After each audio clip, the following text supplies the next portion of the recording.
అందరికీ నమస్కారం. నా పేరు కాంచనమాల. నా ఛానల్ పేరు కాంచనమాల కాజా యూట్యూబ్ ఛానల్. మనం ఇప్పుడు మకర సంక్రాంతి గురించి ప్రతి ఏడు ఎట్లాగో అలాగే తెలుసుకుందామా.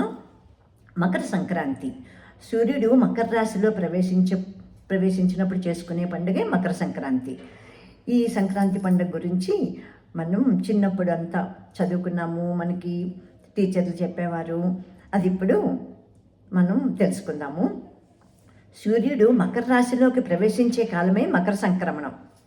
ప్రతి నెల కూడా ఇలాగా సంక్రమణాలు 12 ఉంటాయి. యాక్చువల్గాను ప్రతి నెల సూర్యుడు ఏ రాశిలో ప్రవేశిస్తే ఆ సంక్రమణం. కాకపోతే మనకి మకర సంక్రాంతి ఒక్కటే మనకి పండగ తెలుస్తుంది. మకర సంక్రమణం నుండి ఉత్తరాయణ పుణ్యకాలం ప్రారంభమవుతుంది.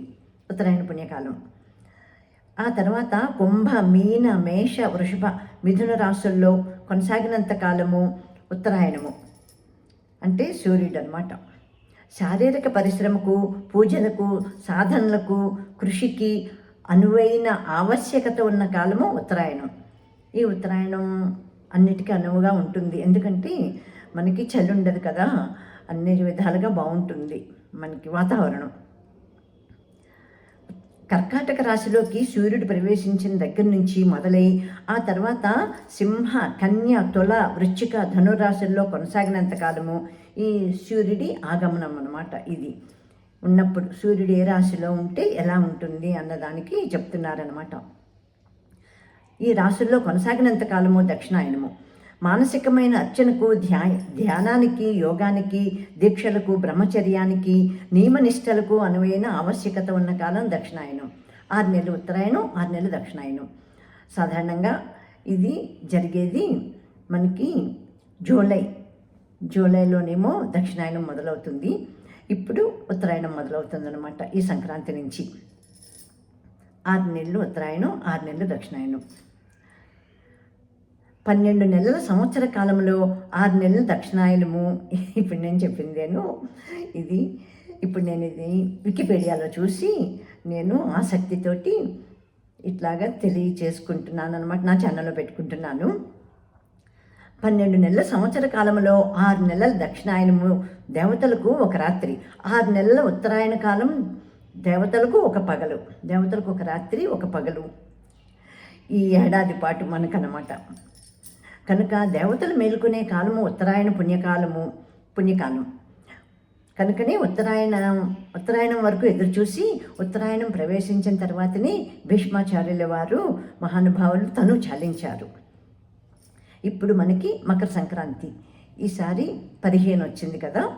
14 ఏమో భోగి అంటున్నారు, 15 కొంతమంది 13 కూడా చేసేసుకుంటున్నారు. ఓకే, ఎలాగైనా ఒకటి. నా ఉద్దేశంలోనూ పండగ అంటే ఏంటో చెప్పనా. 5 వేళ్ళు నోట్లోకి వెళ్ళిన వాళ్ళకి రోజు పండగే. ఆ 5 వేళ్ళు నోట్లోకి వెళ్ళని వాళ్ళకి వెళ్ళిన రోజే పండుగ. అంటే అర్థమైంది కదా. నేను ఏనాటి నుంచో ఇది తెలుసుకుని అట్లాగా ఆలోచిస్తానన్నమాట. అన్ని విధాలా బాగా ఉన్న వాళ్ళకి, ఇప్పుడు ఇంకా బాగా డబ్బున్న వాళ్ళకైతే తింటే కూడా అరగదు కదా. అందుకని ఇట్లా చెప్తారనమాట. 5 వేళ్ళు నోట్లోకి వెళ్ళిన వాళ్ళకి రోజు పండుగ. ఆ 5 వేళ్ళు నోట్లోకి వెళ్ళని వాళ్ళకి పండగ రోజే పండుగ. ఇప్పుడు మనం సంక్రాంతి పండుగ గురించి ముందు వివరాలు తెలుసుకుందాం. సంక్రాంతి లేదా శీతాకాలం అయినాంతం అంటారు. అట్లాగా మకర సంక్రాంతి. మకర రాశిలో సూర్య భగవానుడు ప్రవేశిస్తాడు కాబట్టి మకర సంక్రాంతి. సంక్రాంతి లేదా సంక్రమణం అంటే చేరుట అని అర్థం. సంక్రమణం అంటే చేరటం. మనకి కూడా సంక్రమించింది అని మనం వాడతాం కదా పదం. జయసింహ కల్పద్రుమం అనే గ్రంథంలో సంక్రాంతిని ఇలా నిర్వచించారట. ఎలాగా? తత్ర మేషాదిషు 12 రాశి క్రమణేషు సంచరతః సూర్యస్య పూర్వస్మాద్రేశే ఉత్తరః రాసో సంక్రమణ ప్రవేశ సంక్రాంతి. మేషం మొదలైన 12 రాశుల్లో సంచరించే సూర్యుడు ముందున్న రాశి నుండి తర్వాత రాశిలోనికి ప్రవేశించటమే సంక్రాంతి. సూర్యుని చలనంలో అంటే రథయాత్రలో సూర్య చలనం రథయాత్రను ఎందుకంటారు? సూర్య భగవానుడు 7 గుర్రాలు రథమెక్కి సూర్య భగవానుడా తండ్రి అని మనం ప్రార్థిస్తాం కదా, అదనమాట. నేను ముందు రథయాత్రలో అంటే ఏంటా అనుకున్నాను. సూర్యుడు ఏమెక్కి సంచరిస్తూ ఉంటాడు పురాణాల ప్రకారం? రథమెక్కి. అది కూడా 7 గుర్రాలు రథమెక్కి సంచరించే సూర్యభగవానుడా మనమన్ని కాపాడు, రక్షించు అని మనం సూర్య నమస్కారాలు చేసేటప్పుడు ఇలాగ అనుకుంటాం కదా. ఇదే మేమైతే అట్లాగే అనుకుంటాము. సూర్యుడు రథయాత్రలో ఘట్టాలు 4 అవి మేష, తుల, కటక, మకర సంక్రమణాలు. వీటిలో మకర సంక్రమణాన్ని సంక్రాంతి పండుగగా వ్యవహరిస్తారు. మార్గశిర మాసం పూర్తి కాగానే ఉత్తరాయణం మొదలవుతుంది మనకి. ఇది చాలామందికి తెలుసు కదా. మార్గశిర మాసం దానాలు మొదలైనవి ఎట్లాగా ఏం చేస్తారంటే, ఉత్తరాయణ పుణ్యకాలమైన సంక్రాంతి రోజున చేయు ఏ దానమైనా కూడా చాలా శ్రేష్టమైందని చెప్పబడింది పురాణాల్లో.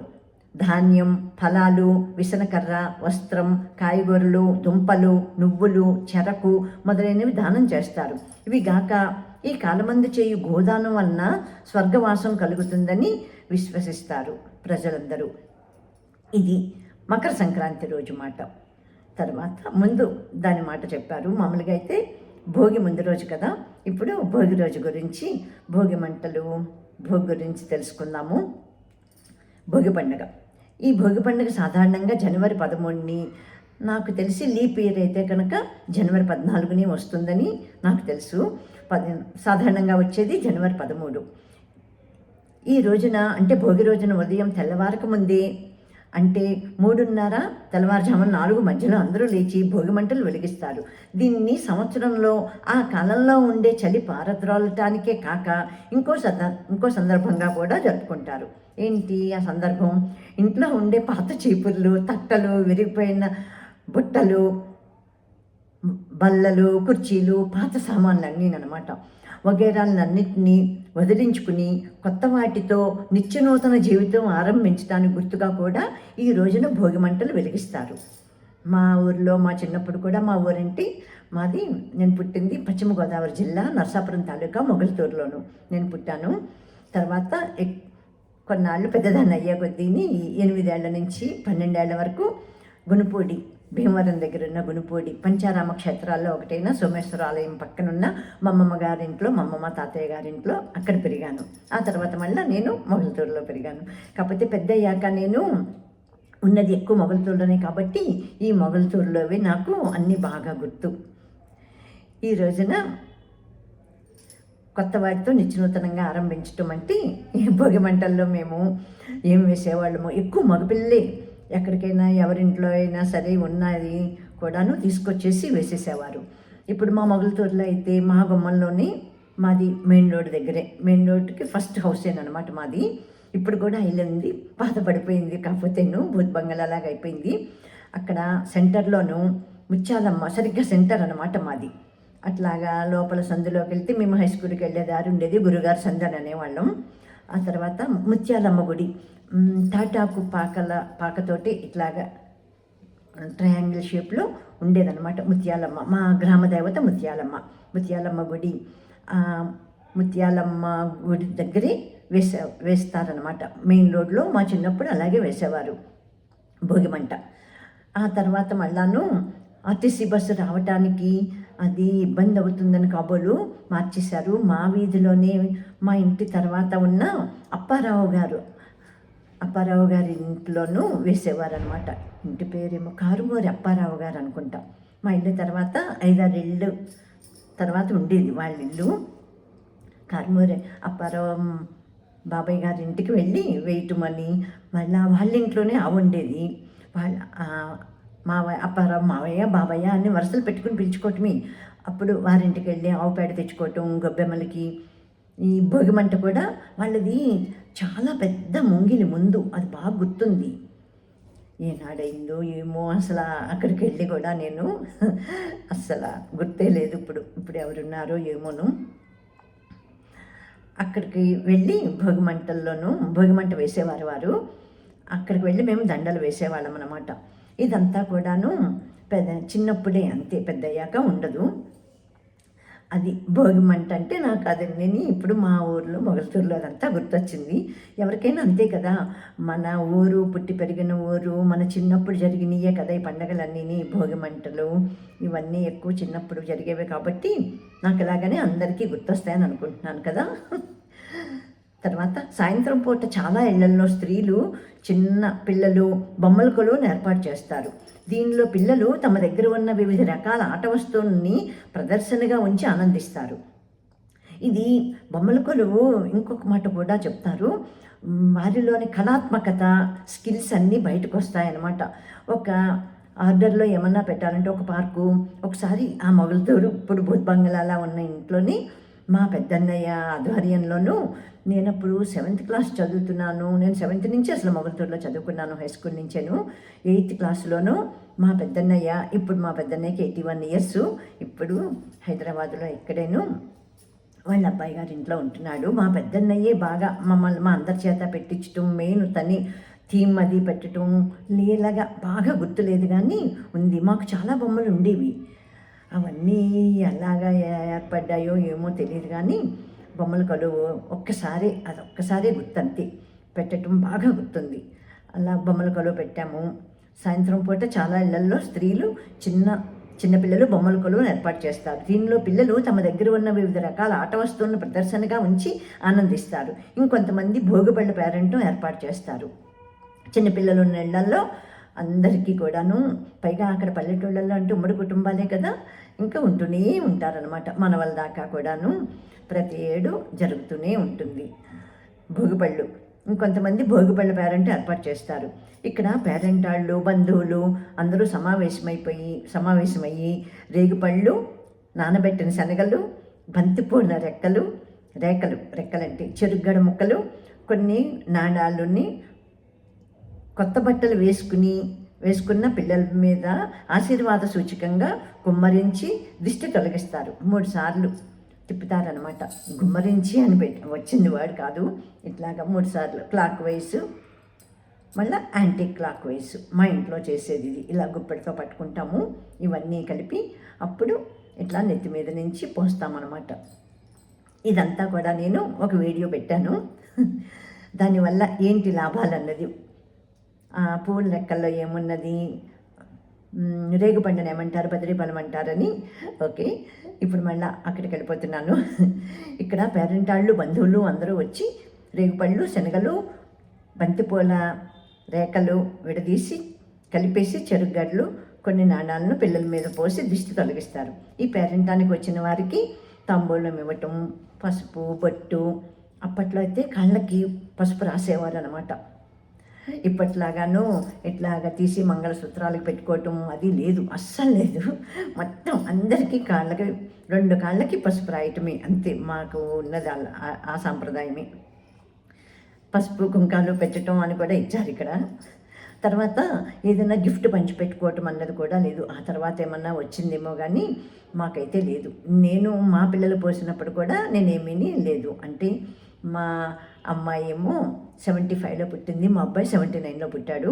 నేను వాళ్ళకు కూడా పోసాను ఇక్కడే హైదరాబాదులో. నేను అక్కడ ఉన్నప్పుడు మా ఇంటికి వెళ్ళినప్పుడు అక్కడ పోయటం జరిగింది. మా అబ్బాయికి ఫస్ట్ భోగిపళ్ళు అయితే మొగల్తూరులోనే పోసాము. ఉండాలి, ఆ ఫోటోలు ఎక్కడున్నాయో ఏమోను. ఇట్లాగా మాకు గిఫ్ట్లు పంచిపెట్టుకోవటం లేదు. చక్కగా వచ్చిన వాళ్ళందరికీ పిల్లలకి బిస్కెట్లు ఇచ్చేవాళ్ళం, అంతే. చాక్లెట్లు కూడా కాదు, బిస్కెట్లు. అది కూడా మొదట్లో ఉండేది కాదు, ఆ తర్వాత బిస్కెట్లు ఇచ్చేవాళ్ళం. ఇదనమాట భోగి రోజు. అన్ని విధాలుగా కూడాను ఇది చాలా పెద్ద పండుగ అనమాట. 2వ రోజైన సంక్రాంతి నాడు పాలు పొంగించి దాంతో మిఠాయిలు తయారు చేస్తారు. దాదాపుగా అందరిళ్లల్లో కూడా ఇది పాలు పొంగిలి పెట్టడం, పరమాన్నం చేయటం అన్నది తమిళనాడులోనే బాగా ఉంటుంది. ఇది మాకు లేదు. మాకైతే బొబ్బట్లు, పులిహోర అనుకుంటా. అది భోగినాడు బొబ్బట్లు. ఇప్పుడు ఇది సంక్రాంతి రోజు మాకు నైవేద్యాలు పెడతారు అమ్మవార్లకి. నైవేద్యాలు పెట్టడం అంటే గోడకి ఇట్లాగా పసుపు రాసేసి 3 కుంకుమ బొట్లు ఇట్లా అడ్డంగా పెట్టి బొట్లు పెట్టి అక్కడే నేలంతాను చక్కగా ఆవు పేడతోటి ఇదే అప్పారావు మావయ్య గారింటికి వెళ్ళి ఆవు పేడ తెచ్చుకుంటాం కదా. మా ఇంట్లో రోజు ఆవు పేడతోటి శుద్ధి చేయటమే, అంతే. నేల మీద కూర్చుని కంచాల్లో పెట్టుకుని భోజనం చేయటం కదా. అవన్నీ ఎత్తేసాక మొత్తం ప్రతిరోజు కూడా ఆవు పేడతోటి అక్కడ ఇట్లాగ నీళ్లు చల్లేసి ఆవు పేడ కలిపేసిన నీళ్లు ఇట్లాగ పమ్మేస్తేనే శుద్ధి అవ్వటం అనమాట. పసుపు కూడా కాదు, ఆవు పేడే మా చిన్నప్పటి నుంచి అలవాటు. ఇదంతా నేను చెప్పేది మా మొగలతూరులోనమాట. ఆ తర్వాత నైవేద్యాలు పెడతారని బాగా గుర్తు. బూరెలు, పునుగులు, పులిహార, ఆకులు వేసి 3 ఆకులు గ్రామ దేవతల పేర్లు చెప్పి పెడతారు. అమ్మవారి నైవేద్యాలు అంటామన్నమాట. అదంతా చాలా మడికట్టుకుని చేయాలి. చాలా పెద్ద ప్రయత్నమేనమాట. ముందుగా చేసుకునే దాచుకునే పిండి వంటలు, నిల్వ వండే పిండి వంటలు అంటే మినప సున్నుండలు, అరిసెలు, ఇవి 2 నాకు గుర్తు బాగాను, అంతే. అవే చేసేవారు అన్నట్టు. ఇప్పుడు నాకు 72 ఏళ్ళు. నా పెళ్ళైపోయి ఏనాడో నేను వెళ్ళిపోయాను. తర్వాత చాలా తక్కువ వెళ్ళటం. ఏంటో హైదరాబాద్ అంతా దూరం కింద ఉండేదన్నమాట అప్పట్లోనూ. ఇప్పుడు హైదరాబాదు, అమెరికా ఎలాగో అప్పుడు మా వెస్ట్ గోదావరి, హైదరాబాదు అంత దూరం లెక్క. నేను పెళ్ళైనప్పటి నుంచి ఇంకెక్కడేను హైదరాబాద్లో. నేను కొంతమంది ఇళ్లల్లో అరిసెలు, బొబ్బట్లు, జంతికలు, సకినాలు, పాల తాలికలు, సేమియా పాయసం, పరమాన్నం, పులిహోర, గారెలు మొదలైన వంటకాలు చేసి కొత్త బట్టలు ధరించి ఈ పండుగను ఆస్వాదిస్తారు. ఈ రోజున పితృదేవతలకు తర్పణాలు వదులుతారు.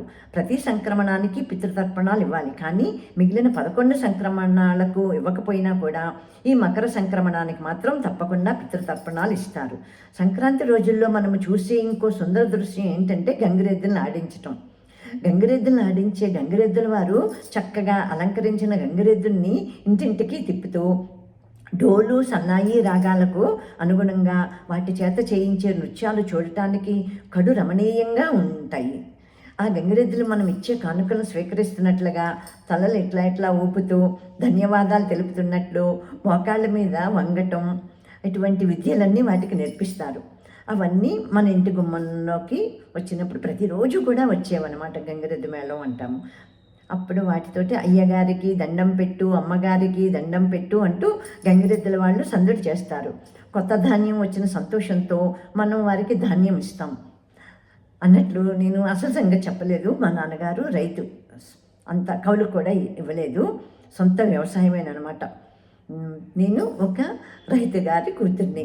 కాకపోతే మా పొలాలు అవిని మొగలతూరుకి కాకుండా దూరంగా ఎక్కడో నరసాపురం దాటి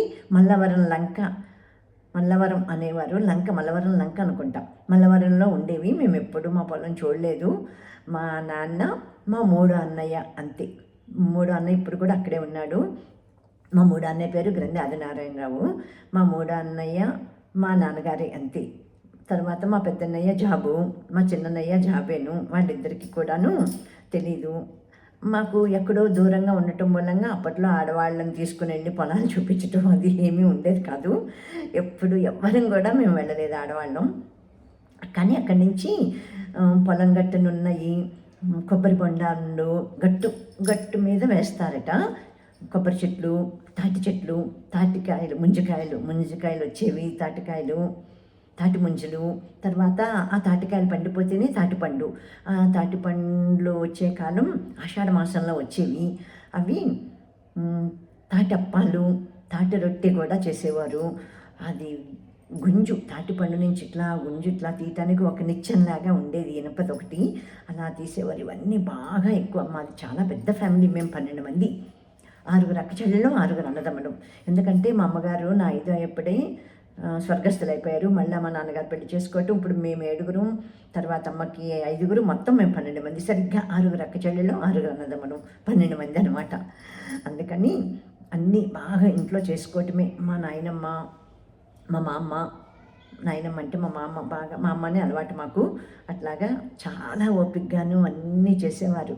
తర్వాత ఇంకొకటి ఆచారం ఉండేది. ప్రతి పిండి వంట కూడా మామూలుగా రొటీన్గా చేసుకునేవి ఏవైనా సరే కూడా, జంతికలేంటి పండుగలని కాదు, మడి నైవేద్యం అని కూడా కాదు, ప్రతిదీ కూడాను చేసేసిన వెంటనే ఫస్ట్ వాయి తీసి చక్కగా పళ్ళెంలో పెట్టి నూతిలోంచి నీళ్లు తోడమనేది మా అమ్మ. తోడేవాళ్ళం.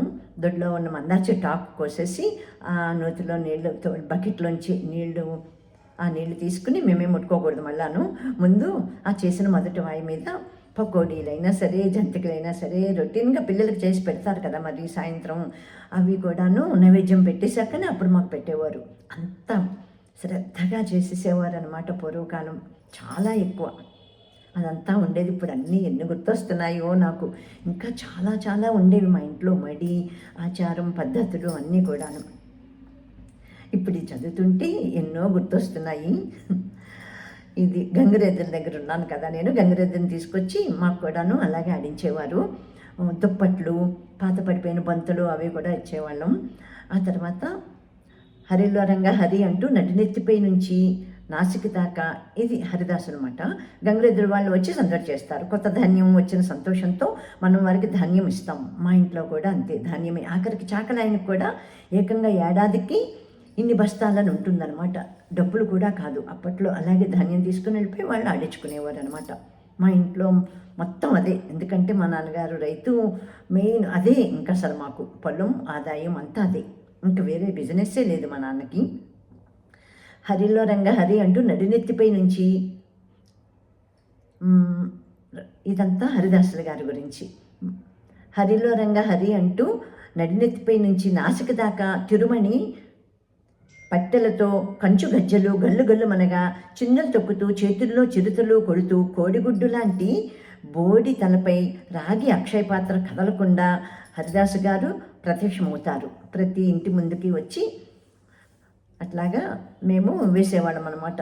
అసలు ఆయన గట్టిగా చిడతలు వాయించుకుంటూ వస్తారు కదా, అందుకని రెడీగా పట్టుకుని ఉండటం. ఇవన్నీ పొద్దున్నే గొబ్బెళ్ళు, హరిదాస్ గారు, గంగిరెద్దు, ఓ పక్కన స్కూల్కి వెళ్ళాలని హడావడి, ఇంతలా ఉండేదనమాట పండగ అంటేను.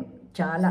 పైగా మా నాన్నగారు రైతు కాబట్టి ధాన్యం వచ్చే టైం కాబట్టి మాకు బట్టలు కూడా ఏకంగా మేము ముక్కనుమ రోజు వరకు 4 జతలు కూడాను గౌన్లు, ఎవరు ఏది వేసుకుంటేనో నిక్కర్లు. మా అన్నయ్యలు, నాకు 3 అన్నయ్యలు, తర్వాత 3 తమ్ముళ్ళు, నా పైన ఒక అక్క, నేను, నా తర్వాత చెల్లాయిలు 4 నాకు. అందరం కూడా మేము 4 జతలు అప్పుడే ఏకంగా తీసేసుకోవటం అనమాట. ఎంత పెద్ద పండుగ అనమాట. అప్పుడే డబ్బు కూడా బాగా ఉండటం చేతి నిండా మూలంగాను మా ఇంట్లో బాగా ఎక్కువ జరిగేది. తర్వాత ఇంకా మిగతా పండుగల మాట ఎట్లా ఉన్నా కూడా పుట్టినరోజు కూడా చాలా బాగా చేసేవారు అనమాట. తర్వాత కనుమ పండుగ, డూడు బసవన్న. మూడో రోజైన కనుమ వ్యవసాయంలో తమకు ఎంతో చేదోడు వాదోడుగా ఉన్నందుకు పశువులకు శుభాకాంక్షలు తెలపటానికి జరుపుతారు. కొన్ని ప్రాంతాల్లో కోడి పందాలు కూడా నిర్వహిస్తారు. అయితే ఆ పందాలను జీవహింసగా భావించి రాష్ట్ర ప్రభుత్వం నిషేధించింది. అంతేకాదు వనభోజనాలను కూడా ఈరోజే నిర్వహిస్తూ ఉంటారు. వనభోజనాలు కనుమనాడు అనేది మాకు తెలియదు. కనుమనాడు మినుము తినాలనేది సామెత, ఇది తెలుసు. కనుమనాడు తప్పకుండా గారెలు మళ్ళా వేసేవారు. ఈ నైవేద్యాలు పెట్టినప్పుడు ఉండేవి. కనుమనాడు కూడా మళ్ళా గారెలు వేయటం ఉండేదన్నమాట. ఇంత హడావిడిగాను బాగాను 3 రోజుల పండుగ. ముక్కనుమ కూడా ఉండేది. ఇవి అన్నిటికన్నా నేను అసలు చెప్పలేదు. మా నాన్నగారు మాకు ఒక్క మేనత్త. మా మేనత్త కూడా వచ్చేది. మా మేనత్త పేరు సుభద్రత్తమ్మ అనేవాళ్ళం. రాయికుదురు. ఆ రాయికుదురు ఎక్కడుంది, పాలకొల్ల దగ్గర ఏమోనో మా అత్త వచ్చేది. అంతాను అత్తమ్మ అది పెట్టు ఇది పెట్టు అనేవాళ్ళం అనమాట. మా అత్తమ్మకి బాగా గీతల ముగ్గులు బాగా వచ్చేవి. మా అత్తమ్మ అయితే గీతల ముగ్గులు పెట్టేది. మా అత్తమ్మ మావయ్య, మా అత్తమ్మకి పిల్లలు లేరు, మా మావయ్య మా అత్తమ్మ వచ్చేవారు. ఎంతో హడావిడిగాను మేమే ఉన్నాం బోల్డ్ మంది. అంత హడావిడిగా జరిగిపోయిన పండగ విశేషాలన్నీ గుర్తొస్తున్నాయి. ఇప్పటికీ చాలాను పెద్దదైపోయి ఉంటుంది వీడియో. ఓకేనమ్మా, మీకందరికీ కూడా సంక్రాంతి పండుగ, భోగి పండుగ, సంక్రాంతి పండుగ, కనుమ పండుగ, ముక్కనుమ చేసుకునే వారికి ముక్కనుమ పండుగ శుభాకాంక్షలు తెలుపుకుంటూ నేను ఈ సంక్రాంతి గురించి ప్రత్యేకత గురించి చెప్పటం, నా జీవితంలోనూ గత అనుభవాలు కూడాను చెప్పేసుకోవటం కూడా అయ్యింది. Thank you so much to you all.